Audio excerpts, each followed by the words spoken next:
Assalamualaikum warahmatullahi wabarakatuh. Waalaikumsalam warahmatullahi wabarakatuh. Bismillahirrahmanirrahim. Alhamdulillahi rabbil alamin. Wal akibatu lil muttaqin. Wala udwana illa 'alal zalimin. والصلاة والسلام على أشرف الأنبياء والمرسلين سيدنا ومولانا محمد وعلى آله وأصحابه المجاهدين الطاهرين أما بعد. Saudara-saudara kaum muslimin rahimakumullah. Salah satu kelebihan makhluk bernama manusia, yaitu bahwa Allah subhanahu wa ta'ala menghiasi hidup manusia ini dengan syahwat, atau yang lazimnya kita sebut sebagai hawa nafsu. Inilah tenaga yang merupakan daya dorong yang melahirkan dinamika dalam kehidupan manusia, yang menyebabkan terus-menerus terjadinya perkembangan dalam sejarah peradaban dan kehidupan manusia. Hawa nafsu bisa melambungkan seseorang kepada puncak kejayaan, dan hawa nafsu dapat menenggelamkan seseorang ke dasar jurang kehancuran yang paling dalam. Pada surah Ali Imran ayat 14, Allah subhanahu wa ta'ala berfirman, A'udzu billahi minasy syaithanir rajim. Zuyyina lin-nasi hubbus syahawati minan nisa'i wal banin wal qanatiril muqantarati minadh dhahabi wal fiddah wal khaylil musawwamati wal an'ami wal harth. Dzalika mata'ul hayatid dunya wallahu 'indahu husnul ma'ab. Mari kita perhatikan ayat ini lebih dekat lagi. Allah subhanahu wa ta'ala menjelaskan, Zuyyina linnasi hubbus syahawat. Makhluk manusia itu dihiasi dengan hawa nafsu. Dengan kata lain, hawa nafsu adalah perhiasan. Manusia tanpa hawa nafsu sama saja dengan orang yang tidak berhias, monoton, tidak mempunyai perkembangan dalam gerak kehidupannya. Tetapi kalau hawa nafsu adalah perhiasan, maka jika kita berbicara soal perhiasan, ada dua hal yang harus menjadi catatan pokok. Pertama, kapan satu perhiasan boleh kita pakai? Yang kedua, di mana perhiasan itu harus kita pakai? Kalau saudara berdandan rapi, pakai sepatu dengan kaos kaki, celana, jas, pakai dasi segala macam, tapi itu saudara lakukan pada saat saudara akan pergi ke WC, maka saudara sudah memakai perhiasan tidak pada waktu yang tepat. Begitupun sebaliknya, kalau jam tangan saudara pakai di kaki, kopiah saudara pasang di kaki, lalu sepatu naik ke atas jidat, maka saudara memakai perhiasan tidak pada tempatnya yang tepat. Demikian juga sifat yang bernama nafsu. Kapan dia boleh diperturutkan, di mana dia boleh disalurkan, adalah tugas daripada agama untuk mengatur syahwat atau hawa nafsu. Lihatlah kehidupan malaikat. Malaikat makhluk yang diciptakan Allah tanpa hawa nafsu. Maka kehidupan malaikat monoton. Malaikat tidak mempunyai peradaban dan kebudayaan. Malaikat adalah makhluk yang secara instinktif diciptakan untuk berbakti, tidak punya alternatif atau pilihan lain. Saudara lihat, ada malaikat yang sejak diciptakan diperintahkan untuk sujud, sujud saja sampai sekarang enggak bangun-bangun. Ada malaikat yang sejak diciptakan diperintahkan untuk tasbih, tasbih saja, yang lain tidak. Ada malaikat yang sejak diciptakan diperintahkan mencabut nyawa, nyawa saja urusannya, yang lain tidak. Pekerjaannya monoton, tetapi memang karena tidak ada hawa nafsu, tidak ada kecenderungan malaikat untuk nyeleweng.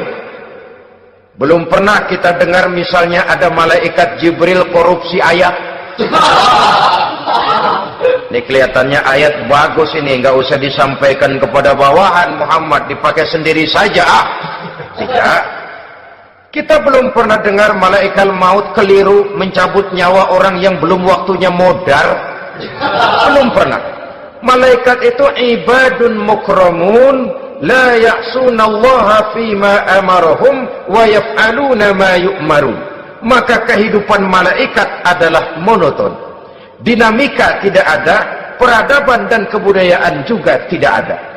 Andai kata bumi dan seluruh isinya diserahkan kepada malaikat untuk mengisinya, barangkali saudara tidak akan pernah kenal jembatan Semanggi, saudara tidak akan pernah kenal Monas, gedung-gedung bertingkat, gedung-gedung pencakar langit. Semua yang menggerakkan itu adalah karena manusia mempunyai hawa nafsu. Nah, kemudian pada kalimat berikutnya Allah memberikan rincian. Apa nafsu kepada apa yang paling menonjol dalam kehidupan manusia itu? Pertama, minan nisa, hawa nafsu kepada perempuan. Ini tentu yang ditujukan laki-laki. Dimanapun saja makhluk bernama laki-laki, kalau dia normal, tidak impoten, mesti suka kepada perempuan.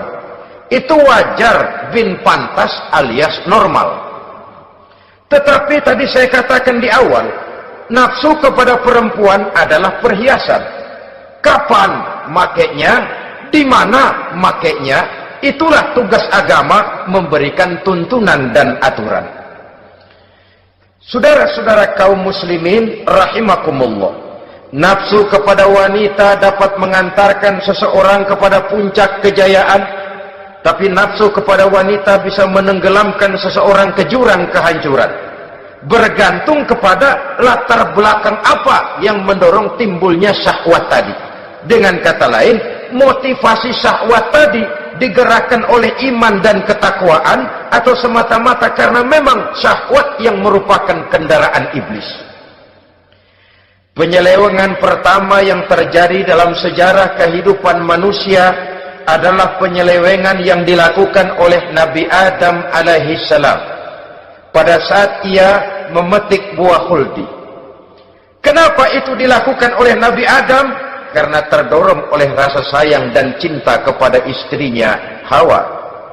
Sebenarnya Hawa lah yang merajuk, Siti Hawa lah yang membujuk, dan Nabi Adam oleh karena syahwatnya kepada istrinya memperturutkan bujukan Siti Hawa itu.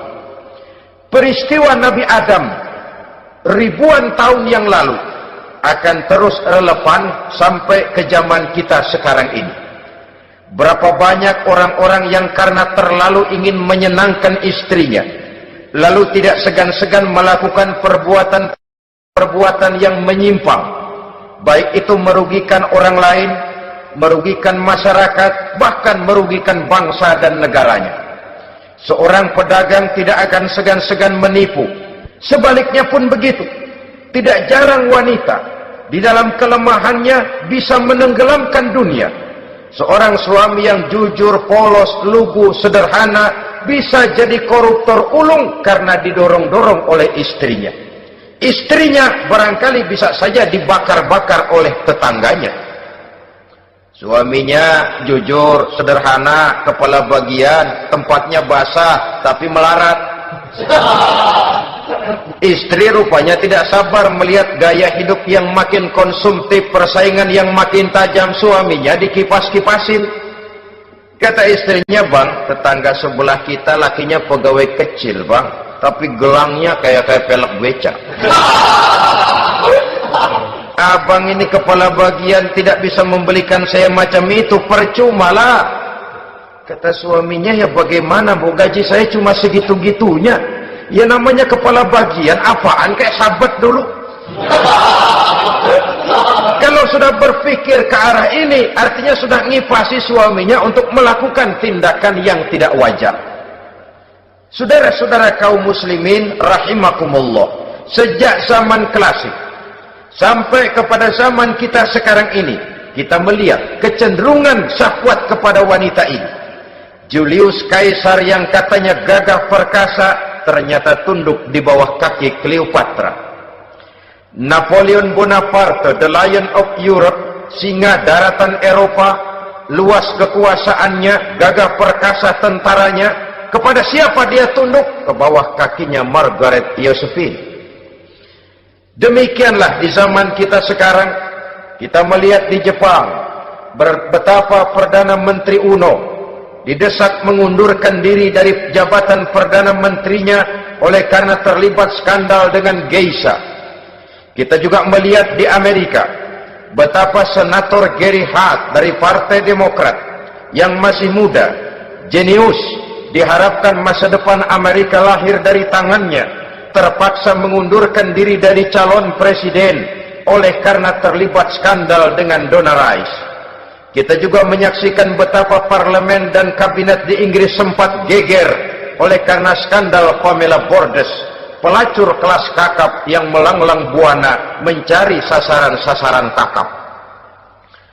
Ini adalah kisah kejatuhan yang diakibatkan oleh hubbus syahawat minan nisa. Oleh karenanya benar jika Nabi kita menyatakan an-nisa'u imadul bilad, wanita adalah tiang negara. Jikalau baik wanita, baik negara. Jikalau rusak wanita, hancur negara. Kalau syahwat kepada wanita cuma semata-mata karena syahwat, maka seorang laki-laki akan memandang wanita cuma sekedar alat pemuas hawa nafsu. Nilainya rendah. Sedangkan agama kita mengajarkan ma akraman nisaa illa karimun wa ma ahanan nisaa illa laimun, kata Nabi. Tidak akan menghormati kaum wanita kecuali orang-orang yang terhormat. Dan tidak akan merendahkan derajat kaum wanita kecuali memang orang-orang yang rendah moralnya. Dengan kata lain, apabila syahwat minan nisa ini dilandasi dengan semangat iman dan ketakwaan, maka kehidupan Rasulullah sallallahu alaihi wasallam sungguh menjadi figur dan contoh dalam kehidupan kita. Perkawinannya bukan karena wajah yang cantik semata-mata, tapi lebih merupakan nilai ibadah kepada Allah Subhanahu wa ta'ala. Dengan demikian, kecenderungan kepada hubbus syahawat minan nisa dikontrol oleh nilai iman. Barometernya, tolok ukurnya adalah iman. Di zaman sekarang banyak kasus kawin campur yang pada akhirnya akan membingungkan kita sendiri. Padahal Al-Quran secara jelas dan tegas memberikan bimbingan. Orang itu kalau sudah, kata Imam Syafi'i, wa ainur ridha an kulli aibin kalilatun kama anna aina suhti tubdil masawiya. Mata kalau dibalut cinta dia buta terhadap nista, tapi mata kalau dibalut benci hanya melihat yang keji-keji saja. Biasanya cinta kepada wanita memang bisa menimbulkan dorongan yang positif, tapi juga bisa membuat seseorang buta sama sekali. Dorongan yang positif paling kurang dari segi penampilan. Coba lihat lelaki kalau lagi demen perempuan, lenjeh banget. Sisiran rambutnya rapi, teriskaan bajunya lancip, sepatunya mengkilat, kantong celananya tebel, perkara anduk isinya bukan soal. Yang penting kan gaya. Lalu dinamis, kreativitasnya ada saja timbul. Tapi pada sisi lain, jikalau orang sudah kehilangan pertimbangan, juga kadang-kadang tidak segan-segan mengorbankan akidah, mengorbankan nilai-nilai iman. Padahal ini taruhan utama, sampai Quran dengan tegas memberikan peringatan. Wala amatun mu'minatun khairun min musyrikatin walau a'jabatkum. Perempuan budak yang hitam legam Kalau beriman itu lebih baik untuk dinikahi daripada wanita cantik kulit kuning langsat tapi musyrik. Lebih baik budak yang hitam legam beriman daripada wanita cantik berkulit kuning langsat berhati bangsat.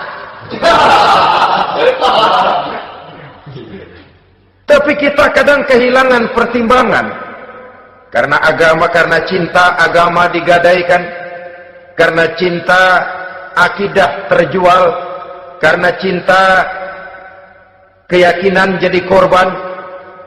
Ini semua penyakit yang datang dari hubbus syahawat minan nisa, kecenderungan mengumbar nafsu kepada perempuan. Ini memang perhiasan, tapi bisa juga jadi bumerang dalam kehidupan manusia. Berapa banyak penyelewengan terjadi karena pengaruh wanita yang tidak bisa jadi bisa. Ini pengaruh di dalam kehidupan memang sedemikian besarnya. Sehingga saudara-saudara kaum muslimin, inilah yang perlu dikendalikan dalam kehidupan, kapan dan di mana. Kalau nafsu adalah perhiasan, kapan dan di mana perhiasan itu harus kita pakai, di mana dia harus kita tempatkan. Begitu juga yang menyangkut soal perempuan. Kapan? Ya kapan? Tentu kalau sudah nikah. Di mana? Yang jelas bukan di depan umum.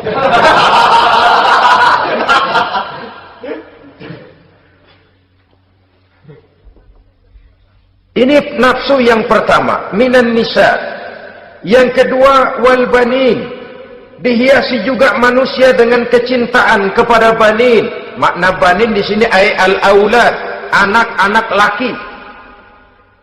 Kenapa disebut banin, anak-anak laki? Karena pertama, sering anak laki itu lebih jadi kebanggaan buat orang tuanya ketimbang anak perempuan. Sebabnya apa? Pertama, faktor nasab, silsilah lebih kuat kepada laki-laki ketimbang perempuan. Yang kedua, faktor cita-cita. Orang tua kalau punya anak laki-laki, cita-citanya panjang. Nak, kau nanti jadi dokter ya, nak jadi insinyur ya, nak jadi pilot ya, nak jadi pengusaha ya, nak jadi presiden ya. Tapi kalau dia punya anak perempuan, paling ya nak, mudah-mudahan nanti kamu dapat jodoh orang baik nak, dapat jodoh orang soleh. Saudara-saudara, yang ketiga, anak perempuan itu kalau sudah berkeluarga biasanya pindah kepada lingkungan keluarga lain. Sehingga orang berkata, punya anak perempuan banyak sebenarnya seperti agen. Artinya ada yang mau bawa, kan gitu. Ada yang minta, ambil. Ada yang berminat, buntel. Paling dia nengokin orang tuanya ya lebaran. Ya syukur kalau sebulan sekali atau seminggu sekali, tapi minimnya kan lebaran. Dengan demikian dari garis nasab ini lebih kuat al-banin ketimbang al-banat. Manusia dihiasi dengan kecintaan kepada anak-anak. Sering karena terlalu cinta kepada anak, kita menjerumuskan anak. Terlalu sayang kepada anak, segala maunya kita perturutkan tanpa kendali dan kendala. Akhirnya sifat yang demikian itu malah mendorong anak untuk manja, tidak percaya kepada kemampuan yang dimilikinya, selalu mengandalkan kepada kebesaran, kemampuan daripada orang-orang yang dibanggakannya itu. Dan dalam kondisi demikian, kedewasaan dan tanggung jawabnya akan lambat berkembang. Maka Allah subhanahu wa ta'ala memperingatkan bahwa harta dan anak bisa menjadi fitnah. Dalam ayat lain Allah juga memperingatkan, ya ayyuhalladzina amanu la tulhikum amwalukum wa auladukum an dzikrillah. Wahai orang-orang yang beriman, jangan sampai hartamu dan anak-anakmu memalingkan kamu daripada mengingat Allah. Jangan sampai kesibukanmu kepada anak dan harta benda menyebabkan kamu sampai lupa mengingat Allah subhanahu wa ta'ala. Berapa banyak manusia yang tenggelam dengan melupakan Allah, jauh dari agama, jauh dari tuntunan syariat, oleh karena disibukkan oleh persoalan anak dan persoalan harta benda.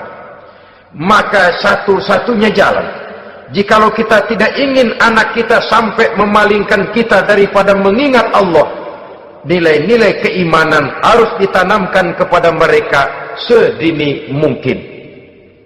Dengan bekal ini, maka mereka, anak-anak kita, insya Allah tidak akan membuat kita orang-orang tua ini berpaling daripada mengingat Allah, berpaling daripada kehidupan beragama. Memang karena anaklah kita orang tua peras keringat banting tulang, pergi pagi pulang sore cari nafkah. Karena anaklah kita orang tua, kepala jadi kaki, kaki jadi kepala. Asal mereka bisa menikmati hari depan yang lebih baik dari yang kita nikmati sekarang ini. Tapi berapa banyak juga orang-orang tua yang tidak sadar akan amanah berupa anak ini. Mereka lalai, mereka bersikap masa bodoh, padahal tidak akan ada yang tidak dipertanggungjawabkan di hadapan Allah Subhanahu wa ta'ala. Orang tua bisa mendapat pensiunan pahala kalau anaknya tumbuh menjadi anak yang soleh. Tetapi orang tua pun bisa saja masuk neraka karena anaknya menjadi anak yang kurang ajar dan orang tuanya sama sekali tidak pernah memberikan pendidikan yang sebagaimana mestinya. Saudara-saudara kaum muslimin rahimakumullah, kita tentu berharap memperoleh pensiunan pahala dan bukan mendapat tambahan dosa dari kekurang ajaran anak-anak kita akibat kita sebagai orang tuanya tidak pernah mau mendidik mereka. Dalam hadis ada diriwayatkan, ada anak kurang ajar, sembahyang tidak, puasa ibadah tidak, kenal Allah tidak, beriman pun tidak, dosa kelewat banyak, kejahatan berkarat. Di akhirat nanti disidang dia, ditanya, kamu kenal siapa Tuhanmu? Tidak. Kamu tahu siapa nabimu? Tidak. Kitab sucimu apa? Tidak tahu. Kiblatmu di mana? Tidak ada. Kamu sholat? Tidak pernah. Kamu puasa? Tidak pernah. Wah, kalau begitu kamu rusak sekali. Kamu neraka. Anak ini mengajukan protes. Saya menuntut keadilan. Benar saya tidak kenal siapa Tuhan saya. Saya tidak tahu apa kitab suci saya. Saya tidak pernah mendirikan sholat. Tidak pernah melaksanakan puasa. Pendeknya tidak ibadah dan tidak iman. Tapi semua itu terjadi sebab-sebabnya tidak lain karena orang tua saya tidak pernah mendidik dan mengajarkan saya. Orang tua saya tidak pernah mengarahkan saya ke jalan itu. Sampailah saya seperti keadaan yang sekarang ini. Orang tua saya enak-enakan ngaji, saya teler diantepin aja. Orang tua saya memegang kitab, saya megang botol. Dia tahu, dia diam saja. Dia tahu dan dia tidak memberikan peringatan. Karena orang tua saya lah, maka saya jadi seperti sekarang ini. Kalau saya harus masuk ke dalam neraka, saya menuntut keadilan agar orang tua saya juga ikut bersama saya gabung ke dalam neraka. Orang tuanya yang baik-baik dipanggil, sudah mau berangkat ke surga nih orang tua, dipanggil, "Ntar dulu mas, ini dulu." Mau kemana, gancang banget? Surga pak, nanti dulu urusan belum beres. Ini benar anakmu ini. Dilihat anaknya, iya anak saya ini. Waktu di dunia nggak pernah diajarin ngaji, nggak pernah. Sampai dia nggak kenal Tuhannya, nggak kenal nabinya, nggak kenal kiblatnya, nggak kenal kitabnya. Iya. Dia sembahyang, kamu diam, dia nggak sholat, kamu diamin aja. Iya kali. Kenapa pakai kali? Yang benar ngomong. Ramadan dia nggak puasa, kamu nggak tegur, kamu diam saja. Iya. Wah, kamu nggak tanggung jawab. Kamu tahu anak itu adalah amanah. Menyia-nyiakan amanah adalah khianat. Khianat adalah dosa besar. Jadi bagaimana saya? Ya kamu gabung sama anakmu, join ke neraka berdua bareng. Lantaran kamu tidak mau mendidik mereka, anak-anakmu, maka jadilah anak-anakmu seperti sekarang ini. Saudara-saudara kaum muslimin rahimakumullah. Sebaliknya, jikalau anak-anak kita yang kita cintai ini, yang merupakan buah hati belahan jantung, tumbuh dan berkembang menjadi anak-anak yang soleh, yang bermanfaat bagi masyarakatnya, bagi agama, bangsa dan negaranya, kita orang tuanya bolehlah tentram menerima pensiunan pahala. Menerima pensiunan pahala dari kesolehan anak yang ditinggalkannya. Alangkah nikmatnya mendapat pensiunan pahala. Terbaring kita di bawah pohon kemboja, nilai kebaikan kita dikenal orang, nama kita akan tetap hidup. Oleh karena kita meninggalkan anak-anak yang tumbuh menjadi generasi yang soleh, bukan anak yang salah.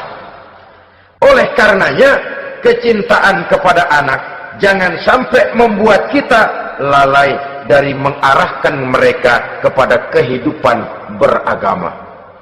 Di zaman sekarang ini, kecenderungan kita mengarahkan anak pun sudah kepada kecenderungan yang berbau materialistis. Maka yang ramai bagaimana anak bisa mengejar program MBA, Master of Business Administration, supaya keluar bisa jadi manajer. Bagaimana anak lalu kursus komputer, supaya keluar menjadi tenaga yang canggih di bidang komputer. Ya, kalau dia perempuan cantik, bagaimana dia bisa masuk Akademi Sekretaris and Management, supaya bisa jadi sekretaris. Atau bagaimana dia bisa masuk sekolah nyanyi, supaya nanti jadi penyanyi dengan tarik suara, uang lalu mengalir ke dalam kocek jutaan nilainya. Maka yang ramai pun hal-hal yang semacam itu. Dalam pada itu, pengajian, kursus-kursus keagamaan, studi-studi klub yang membicarakan masalah-masalah agama, ramainya kadang-kadang kalau bulan Ramadan, dianggap training center. Ya lumayan, daripada tidak sama sekali mah lumayan. Tapi dengan demikian ini kan merupakan bagian terpokok dari kehidupan manusia. Alangkah idealnya jika dia mengantongi gelar MBA, Master of Business Administration, tapi punya nilai iman yang tangguh, ahli komputer, tapi punya keyakinan beragama yang mantap. Saudara-saudara kaum muslimin rahimakumullah, kecintaan kepada anak-anak sering mendorong seseorang untuk menimbulkan sifat nepotisme. Segalanya serba garis keturunan. Sejak ia jalur birokrasi sampai ke dalam kehidupan sehari-hari, nepotisme ini bisa terlihat. Orang kehilangan kondisi objektivitasnya. Mampu atau tidak, soal lain. Bidangnya atau tidak, bukan soal. Yang penting masih ada hubungan keturunan. Maka timbullah tumpang tindih untuk sesuatu pekerjaan yang tidak sesuai dengan kemampuan dan keahliannya. Di desa-desa kita melihat masjid, ketua masjid bapaknya, bendahara anaknya, sekretaris mantunya, Bilal besannya, kulbeduk engkongnya. Pokoknya asal masih ada garis keturunan, masuk, tidak minggir. Ini pada akhirnya kurang menciptakan pemerataan kesempatan. Iyalah kalau profesinya, tapi kan jarang yang demikian itu. Kita boleh cinta kepada anak-anak kita, tapi jangan lalu mempergunakan posisi yang kebetulan kita gunakan untuk menempatkan anak-anak kita lebih dari kemampuan yang mereka miliki. Nepotisme yang lahir. Sehingga ini bukan saja tidak mendidik, tapi mengakibatkan terjadinya tumpang tindih. Tidak lagi berprinsip the right man on the right job, bahwa orang harus ditempatkan sesuai dengan keahliannya, tapi kita sudah berpikir subjektif. Ahli atau tidak ahli, asal masih berbau keturunan, ayo silakan. nepotisme yang akan lahir. Oleh karenanya, mencintai anak adalah sesuatu yang merupakan perhiasan di dalam kehidupan. Wajar, tetapi harus kita menempatkannya sesuai dengan semestinya. Ini yang kedua.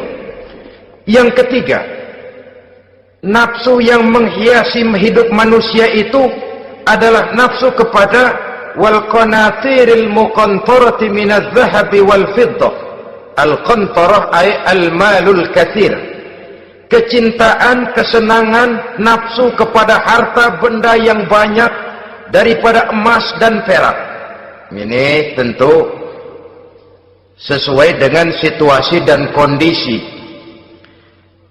Kecintaan untuk mengumpulkan harta benda yang sebanyak-banyaknya, baik itu berupa emas, baik itu berupa perak. Ini cuma penyebutan beberapa jenis dari kecenderungan manusia kepada harta benda. Bukankah sering dikatakan orang bahwa manusia di dalam berhadapan dengan harta itu seperti meminum air laut. Makin diminum, makin kering tenggorokan, makin haus kita dibuatnya. Apabila watak ini kita perturutkan, maka manusia tidak akan pernah kenal puas, tidak akan pernah kenal cukup. Nabi kita memberikan peringatan, "Lau anna libni Adam wadiyani min zahabin labtagha lahuma thalisan wa la yamla'u jawfa ibni Adam illa turab." Andai kata manusia mempunyai dua buah ladang yang seluruhnya berisi emas, akan puaskah manusia? Tidak, mereka akan cari ladang emas yang ketiga. Wala yamla'u jawfa ibni Adam illa turab. Sungguh mulut manusia ini tidak akan pernah penuh terisi kecuali kalau sudah disumpal dengan tanah. Artinya kalau sudah dia dipendam di liang lahat baru cukup. Tetapi sepanjang dia masih bergerak, masih hidup dan bernyawa, masih bisa berusaha dan berbuat, dia tidak akan pernah mengenal puas. Ini akan mendorong manusia terjebak kepada menghalalkan segala cara untuk mencapai tujuan. Yang penting kaya, kan begitu. Dan cepat. Sebab sekarang orang sering motong kompas. Yang penting kan cepat kaya. Soal cara, kalau jujur aja mah, sampai kapan mau kaya? Perkara itu renten, bukan soal. Perkara itu judi, tidak jadi masalah. Perkara itu korupsi, menyangkut hak orang banyak, bukan soal. Yang penting cepat kaya. Dan anehnya lagi, tidak malu menumpuk kekayaan dengan cara yang tidak wajar. Ya kan orang hidup bermasyarakat tuh bisa dianalisa tuh. Emang usahanya apa sih? Gajinya sebulan berapa sih? Kok bisa gitu-gitu bener sih? Dari mana sih? Secara langsung orang tidak berani bertanya, tapi dari mulut ke mulut akhirnya tersebar jadi rahasia umum. Si Ano kan punya Ano, dia Anonya seano. Ini bisa jadi bahan pertanyaan dalam kehidupan, akhirnya jadi gunjingan. Orang sudah tidak terlalu peduli dari mana kekayaan itu diperoleh, yang penting kaya. Dengan menghalalkan segala macam cara, terjebaklah ke dalam cara-cara mafia, terjebaklah ke dalam cara-cara yang tidak wajar, tidak bijaksana, memperkuat klik, clean, dengan menghantam yang lain. Saudara-saudara kaum muslimin rahimakumullah, bahwa manusia punya nafsu ingin kaya itu boleh. Boleh. Agama memberikan tuntunan, memberikan aturan. Tidak hanya sekedar asal kaya, tidak hanya sekedar asal banyak harta. Malahan hadis menyatakan, kalau saudara diberikan umur panjang, pertanyaan akhirat cuma satu kok. Umurmu kau habiskan di mana? Kalau saudara diberikan amanah berupa ilmu pengetahuan, pertanyaan akhirat juga cuma satu kok. Ilmumu kau amalkan untuk apa? Tapi kalau kita diberikan amanah berupa harta benda, pertanyaan akhirat itu dua. Min aina iktasabahu wa fima anfaqahu. Dari mana hartamu kau dapat, kemana hartamu kau belanjakan. Dari mananya ditanya, kemananya juga ditanya. Depan belakang ditanya. Dan kalau mempergunakan harta untuk kesenangan syahwat, orang berani bukan main. Tapi kalau untuk kepentingan agama, yang hakikatnya untuk kepentingan dirinya sendiri, berat, seperti nyabut bambu dari ujung. Orang kalau menyumbang masjid 100.000, itu kan zahirnya memberikan panitia masjid. Tapi hakikatnya kan dia nabung buat dirinya sendiri. Seolah-olah dia cuma berkata, Pak, tolong saya titip 100.000, ini untuk kepentingan saya di akhirat nanti. Silakan uangnya mau dibelikan semen, pasir, kaca, pintu, jendela, silakan. Saya cuma titip, ini untuk saya di akhirat nanti. 100.000 Pak. Zahirnya dia memberikan kepada panitia masjid, madrasah, pesantren, yatim piatu. Hakikatnya dia nabung buat dirinya sendiri di akhirat. Malah tabungan ini bukan SDSB namanya, SDBS. Sumbangan dana berhadiah surga, itu SDBS namanya. Sekarang orang mengejar SDSB, lalu berat mengejar SDBS, sumbangan dana yang berhadiah surga langsung dari Allah Subhanahu wa ta'ala. Coba kalau dia main golf, sewa lapangan golf itu 400-500 ribu sebulan, paling 4-5 kali main. Beli stick golfnya saja sampai jutaan. Datang panitia pembangunan masjid 100.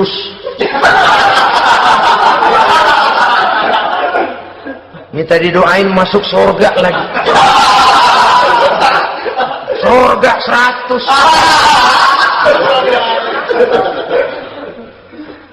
Saudara-saudara kaum muslimin rahimakumullah, kecintaan kepada harta benda yang banyak, baik berupa emas, berupa perak, mendorong orang untuk berlomba-lomba yang Allah peringatkan dalam Al-Quran, alhaakumut takatsur hatta zurtumul maqabir.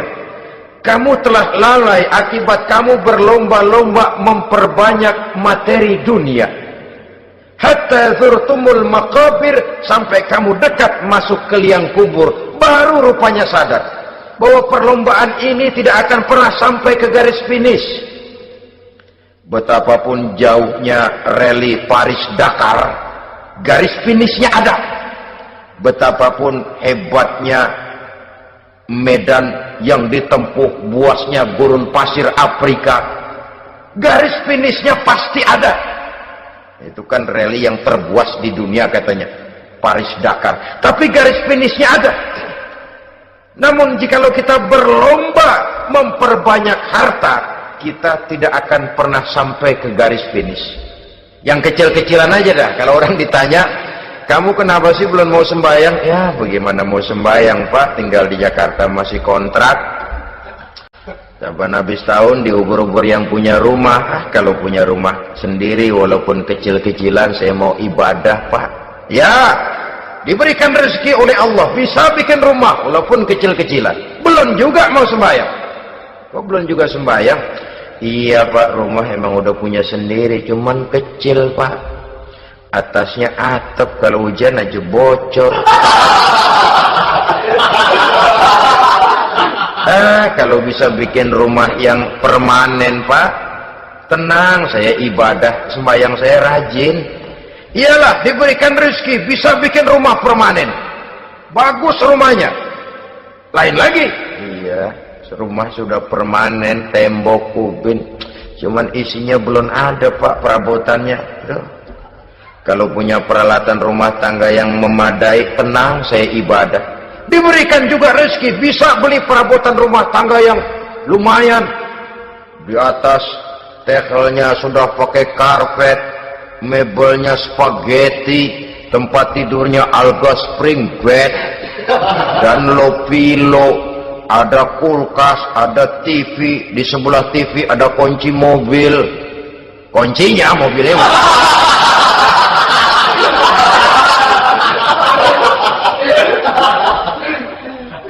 bagaimana? Sekarang sudah cukup perabotan. Perabotan sudah ada Pak, cuman kendaraan belum punya ini.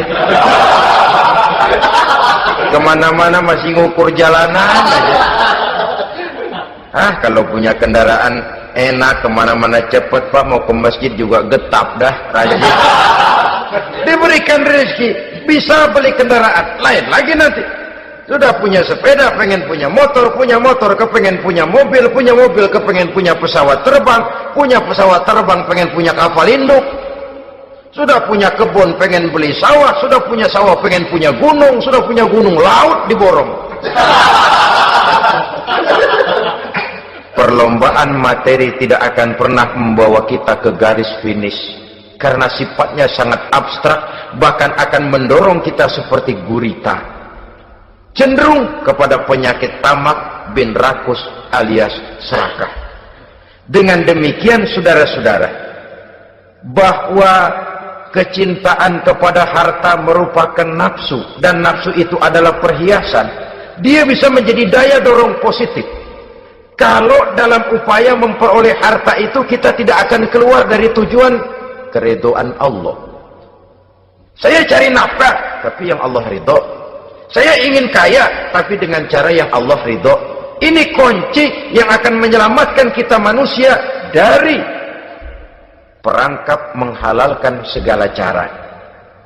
Ini yang ketiga. Yang keempat, dihiasi manusia itu dengan nafsu kepada wal khailil musawwamah, kuda yang bagus, kendaraan yang bagus, kuda yang terpelihara. Al musawwamah ada yang mentafsirkan ar-ra'iyah. Ar-ra'iyah itu yang digembalai, binatang ternak, kuda yang digembalai atau kuda yang diikat.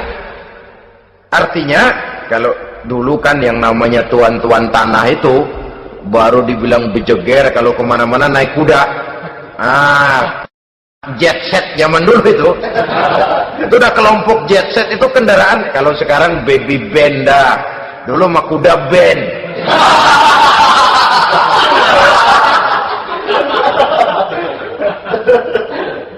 Manusia punya kecenderungan suka kepada kendaraan, apalagi di zaman sekarang ini.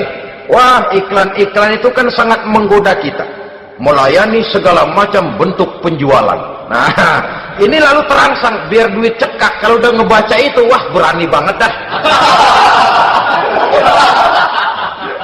Tahu duit nggak mungkin cukup, tapi begitu baca melayani segala macam bentuk penjualan dengan fasilitas ringan. Nah, jadi dah. Jadi juga punya mobil, jadi dah. Perkara utang itu bakal nyekek leher, bukan soal. Kasihan saudara-saudara kita di daerah-daerah yang terjebak kepada iklan-iklan merangsang yang akhirnya di luar kemampuan, sehingga terjebak. Pada saat dia harus mengembalikan kredit, dia tidak mampu, barang disita, uang hangus, nyengir deh.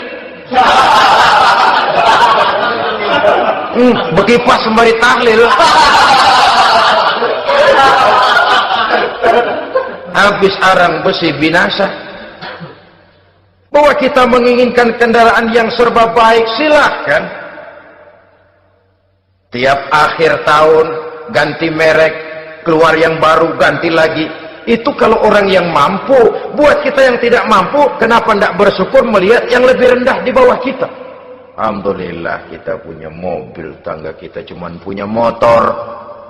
Yang punya motor, syukur kita punya motor, bisa rada cepetan. Tangga sebelah punya sepeda, mana-mana kekejek mulu. Yang punya sepeda, alhamdulillah punya sepeda. Tangga sebelah kemana-mana jalan kaki. Yang jalan kaki, syukur masih bisa jalan. Teman sebelah lumpuh bertahun-tahun enggak. Yang lumpuh, alhamdulillah masih hidup. Tangga sebelah kemarin out, nggak balik lagi. Saudara-saudara, saya pikir menengok ke atas itu perlu supaya ada rangsangan kita untuk maju.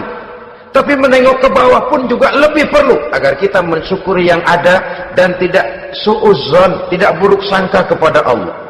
Apa yang diberikan Allah kepada kita sekarang ini, itulah yang terbaik menurut Allah untuk kita. Saudara-saudara kaum muslimin rahimakumullah, Dahulu ada seorang pemuda, matanya buta. Dia mengeluh, "Ya Allah, kenapa saya dilahirkan dalam keadaan buta?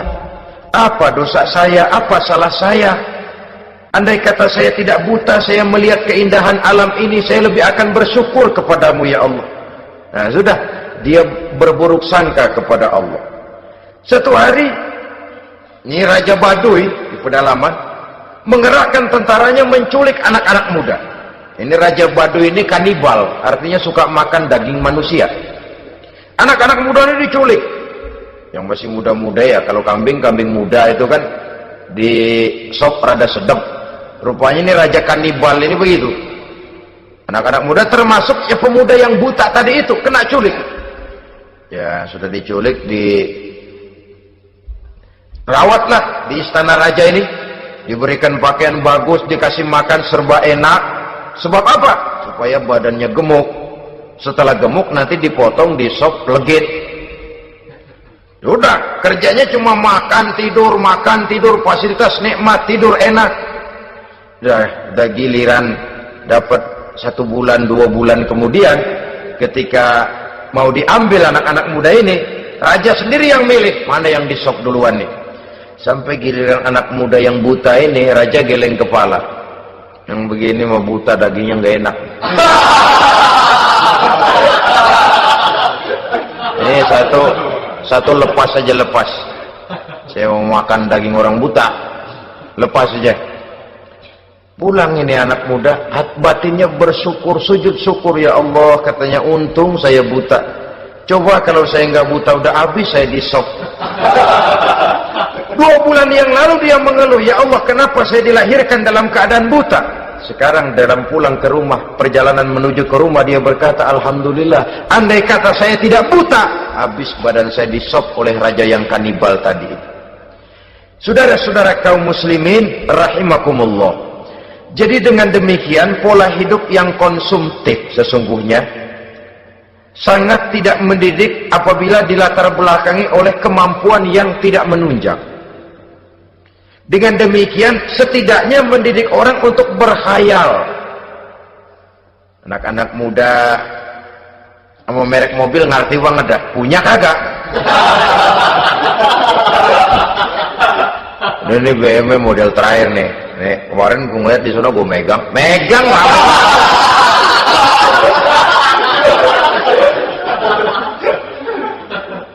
Tulul amal ini kalau tidak diimbangi dengan saluran yang positif, dia akan terjebak kepada penyakit tulul amal, panjang angan-angan. Baiklah ya, wal khailil musawwamah.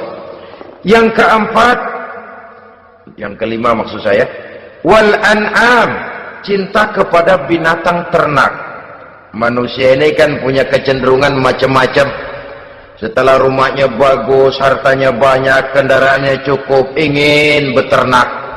Jadilah peternak. Ini kecenderungan manusia, wajar saja sepanjang didapat dan dilakukan dengan cara-cara yang wajar. Wal hars, dan tumbuh-tumbuhan, bertani, bersawah, berladang, itu merupakan kecenderungan daripada manusia. Keseluruhan itu, kata Allah, kecintaan kepada wanita, kepada anak, kepada harta benda, kepada kendaraan, kepada binatang ternak, kepada tumbuh-tumbuhan, dzalika, semua itu mata'ul hayatid dunya, merupakan kesenangan hidup dunia. Berapa lama kesenangan hidup dunia? Sebentar, seumur manusia. Seumur manusia. Bahkan kadang-kadang pada saat dia masih hidup pun orang tidak sepenuhnya sempat menikmati kesenangan hidup dunia. Apabila ajal datang, selesailah kehidupan dunia sampai di situ. Orang-orang kafir, buat mereka surganya di dunia ini. Bila kehidupan di dunia selesai, selesailah sudah surganya sampai di situ. Kesemua itu, kata Allah, merupakan kesenangan daripada kehidupan di dunia. Wallahu indahu husnul ma'ab, dan Allah mempunyai tempat kembali yang sangat baik. Nah, setelah Allah menjelaskan semua itu, pada ayat yang ke-15 Allah memberikan jalan keluarnya. Memperturutkan nafsu kepada wanita, anak-anak, harta benda, kendaraan, binatang ternak. Bijaksanakah itu? dalam ayat ke-15 surah Ali Imran ini Allah memberikan penjelasan tuntas. Qul a'unabbi'ukum bi khairim min zalikum. Katakan kepada mereka Muhammad, maukah kamu aku beri kabar yang lebih baik dari semua itu? Lebih baik daripada kesenanganmu kepada wanita, kepada anak-anak, kepada harta benda, kepada kendaraan dan sebagainya. Mau kamu aku beritahu yang lebih baik daripada semua itu? Jawaban tentu mau. Kalimatnya bukan ukhbirukum, a'unabbi'ukum. An-naba itu berita yang besar. Lain dengan al-khabar, itu berita biasa saja. An-naba, sehingga pembawa berita disebut nabi. Dari naba yanbi, pembawa berita yang benar. A'unabbi'ukum, maukah aku tunjukkan kepada satu berita yang benar-benar besar dan benar-benar lebih baik dari yang semua disebutkan tadi. Apa jalan keluarnya? Lillazina taqaw 'inda rabbihim jannatun tajri min tahtihal anhar. Bagi orang-orang yang bertakwa kepada Allah, mereka akan mendapatkan surga yang di bawahnya mengalir sungai. Khalidina fiha, mereka akan kekal di dalamnya.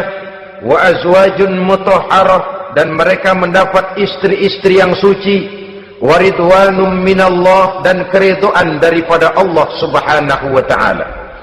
Kalau kamu hai orang-orang yang beriman, kalau kamu hai manusia menyangka bahwa nafsu kepada wanita, anak-anak, mengumpulkan harta benda, kendaraan yang menarik, binatang ternak dan tumbuh-tumbuhan itulah yang lebih baik untuk kesenangan dunia.